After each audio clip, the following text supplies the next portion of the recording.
आज की मेरी तकरीर का उन्वान है वालिदैन की नाफरमानी। मैं अपनी तकरीर का आगाज एक शेर के साथ करती हूँ। लबों पे उसकी कभी बद्दुआ नहीं होती, लबों पे उसकी कभी बद्दुआ नहीं होती, बस एक माँ है जो कभी खफा नहीं होती। उसको रखा छाँव में और खुद चलता रहा धूप में, उसको रखा छाँव में और खुद चलता रहा धूप में। मैंने देखा है एक फरिश्ता बाप के रूप में। अल्लाह ताला कुरान मजीद में सूरह अहकाफ की आयत नंबर 14 में फरमाता है ववस्सैनल इंसान बिवालिदैहि ihसान। इसका तर्जुमा है कि हमने इंसान को अपने माँ बाप के साथ हुस्न सलूक का हुक्म दिया। जिस माँ बाप ने आपका जिंदगी कुर्बान कर दी, आप उनको तमाचा मारते हो मुँह पर, जिसने अपना खून पसीना लगा दिया आप पर, आप उनको रुलाते हो, आप उनको परेशान करते हो। जब आप पैदा हुए थे ना, बेपनाह खुश थे कि मेरे घर लड़की पैदा हुई है, रहमत आई है।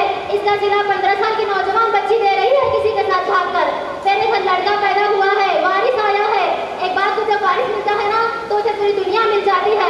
बहुत फख्र महसूस कर रहा था बाप। इसका सिला नौजवान दे रहा है ड्रग्स में इन्वॉल्व होकर। आपके अम्मी, आपके अबू एक टीम बनकर आप पर कुर्बान हो गए। 15 साल के बाद उनसे आप रिवेंज ले रहे हो, बदला ले रहे हो, जलील कर रहे हो। कसम खुदा की वालिदैन मर जाते हैं मगर उनकी दुआएं जिंदा रहती हैं। वालिद का इंतकाल हो गया, वालिद की दुआ जिंदा रहती है। माँ का इंतकाल हो गया, माँ की दुआ जिंदा रहती है। मैं गारंटी से कहती हूँ 50 और 60 साल के जितने भी वालिदैन अभी रूह ज़मीन पर जिंदा है, उनमें से 80% अपने बच्चों के लिए परेशान है, अपने ही बच्चों के लिए परेशान है। सोचने की बात है, आपकी जिंदगी आपके फ्रेंड्स में बीती है, आपके बॉयफ्रेंड्स में बीती है।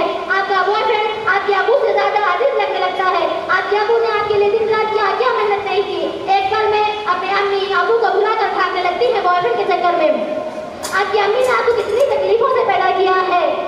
कोई लड़का आपको ऐसे ही बातों में फंसा दिया, कोई लड़का आपको ऐसे ही बातों में फंसा दिया तो उसकी बातों में आकर घर छोड़कर फरार हो जाती है।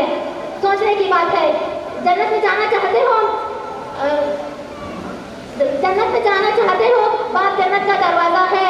दुनिया में कितने लोग हज पर जाते हैं, 30-35 लाख। क्या सबके हज कबूल होते हैं? नहीं, सबके हज कबूल नहीं होते, बस कुछ लोगों के हज कबूल होते हैं। अब्बा हुजूर कमरे में आराम कर रहे हैं, आप गए और जाकर देखा और कहा कि मेरे अब्बा, तो मकबूल हज का सवाब मिलेगा। कौन सा हज का सवाब मिलेगा?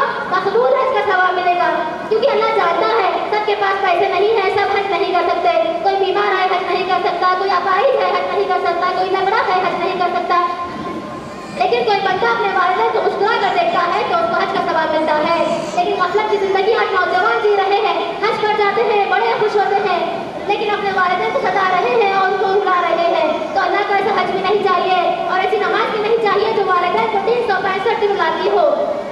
कसम है अल्लाह ताला की, अगर तुम अपने जिस्म का गोश्त का टुकड़ा भी काट कर अपने माँ को खिला दोगे तो उसका चौथाई हक भी अदा न कर पाओगे। क्या तुमको मालूम नहीं कि जन्नत माँ के कदमों के नीचे है? किसी ने क्या खूब कहा है, माँ से बढ़कर कोई नाम क्या होगा, माँ से बढ़कर कोई नाम क्या होगा, इस नाम का हमसे एहतराम क्या होगा। जिसके पैरों के नीचे जन्नत है, सोचो उसके सर का मकाम क्या होगा। बाप जन्नत का दरवाजा है। जिस शख्स ने सुबह सुबह अपने वालिदैन की ज़ियारत की, ना खिदमत की, ना हाल पूछा, सिर्फ ज़ियारत की, सिर्फ देखा, तो मेरे नबी कहते हैं सुबह से शाम तक उसके लिए तो जन्नत के दरवाजे खोल दिए जाते हैं। बदबख्त है वो शख्स जिसको बूढ़े माँ बाप मिले और वो उनकी दुआओं के जरिए जन्नत में ना चला जाए। एक खातून ने, एक मतलब हुआ किया है कि एक खातून ने नबी की खिदमत में पैगाम भेजा, या रसूलल्लाह, मेरे खाविन अलकमा सहाबी हैं, इतने बड़े सहाबी हैं और ऊपर ये हाल आया है। पैगाम भेजा कि मेरे खाविन मौत की हालत में है और उनसे कलमा नहीं पढ़ा जा रहा। तो आपने तो आप सल्लल्लाहु अलैहि वसल्लम ने पूछा माँ बाप में कौन है? तो कहा जी माँ। कहा नाराज या राजी? कहा जी नाराज। तो आपने फौरन माँ को बुलवाया, माँ आ गई। माँ से पूछा कि अलकमा से क्या शिकायत है, अलकमा से क्या शिकायत है? तो माँ ने कहा मुझे उससे कोई शिकायत नहीं, उसके दीन से कोई शिकायत नहीं, ताजुद गुजार है, शब बेदार है, इबादत गुजार है, पर जब उससे बात करता है ना तो मेरे सिर चीज का फेंक देता है। जुबान उसकी गंदी है, जुबान गलत इस्तेमाल करता है। मैं माँ हूँ, मैंने उसको दूध पिलाया है। जब मुझसे तेजी में बात करता है ना तो मेरा जिगर फट जाता है। और आजकल बच्चे अपने माँ बाप से कहते हैं कि आपने हमारे लिए किया ही क्या है। अगर ये दुनिया ना होती इम्तिहान की जगह तो आज हम यहीं फट्टर पड़े रहते।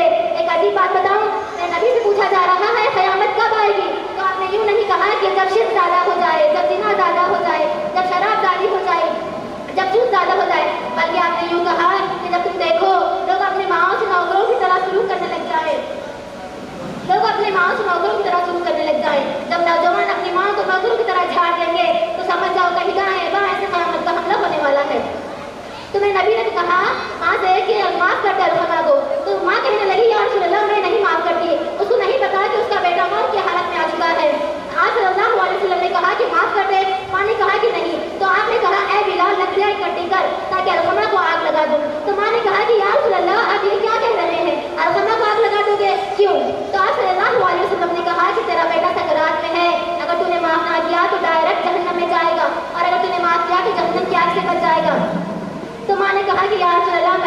किया। तो देखो मेरी माँ बहनों, इधर माँ ने कहा कि मैंने माफ़ किया, उधर उधर समय की जुबान पर कलिमा जारी हो गया।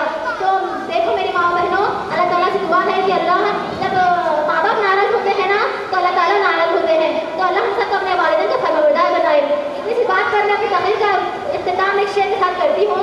नींद अपनी भुला कर सुलाया हमको, नींद अपनी भुला कर